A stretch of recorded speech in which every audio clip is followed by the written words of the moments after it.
রে বাবা বাবা কিতা কালকা বলে কোন তিন বেডি রে গ্রুল খাওয়াইছ কেডা কইছি তোমারে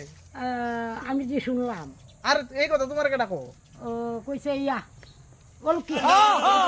ওকে দেখি তুই যে বেরিয়ে তোর লগে একটু খাওয়াইতেছ যেটা দেখছি অন দেখ তোর মার দ্বারে কইছি আর আমার মার কাছে কইছিস আমার মামির কাছে কেডা কইলি আমি তো না তোর মার কাছে না কইছি খালি ঘটনা কিতা কথা কি বলছ সবার কাছে কোন যা মা তোর মার কাছে কইছি আমার আমি তো তোর বদির কাছে কইছি কি বুঝি তোমার একটা কথা কইতাম কিতা তুমি আমার মামির কাছে কিতা কইছো গিয়া মামির কাছে কিতা কইছি আমি বলি কি করি ভালো বিতে যাইয়া ওই যা তো শুনলাম কালকে রাতে তো বাইতে কইছো আমার একদিন একটু খাওয়ার 3 মিনিট কাটা ইডা কি কোনের কথা ইডা ইডা মেলা বিতে দিলে কত মানুষ কোনা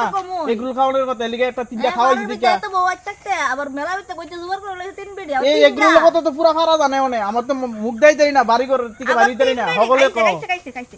3 মিনিট একটা মানে 3 মিনিট বেলেছো খাইছে ওনে মা বারে বারে দিন গেছে মামি বারে বারে দিন গেছে এটা একটা কথা বাবা এটা সত্য না মিথ্যা সকলেই যে হন কইতাছে হ্যাঁ সবাই সবাই কইতাছে তুমি তো আমার মামি তুমি আমার কথা বিশ্বাস করো না সকলের কথা কেমনে বিশ্বাস বিশ্বাস করো করব অন্য সবাই কইলে সবার সত্য বিশ্বাস করব হ্যাঁ তুমি দরকার কেমনে করবো? সবাই কইতাছে এলিকে বিশ্বাস করবা তুমি আমার বিশ্বাস করতে না ঘরের ফুলা বাইরে যদি এটা করে মানুষের কাছে মানুষে মেলার ভিতরে যাইয়া এক বিডি হইবা না এক বিডি হইবা না আমি 3 বিডি ভাই লাইছি হ্যাঁ। खत्म बाय बाय टाटा गुड बाय गया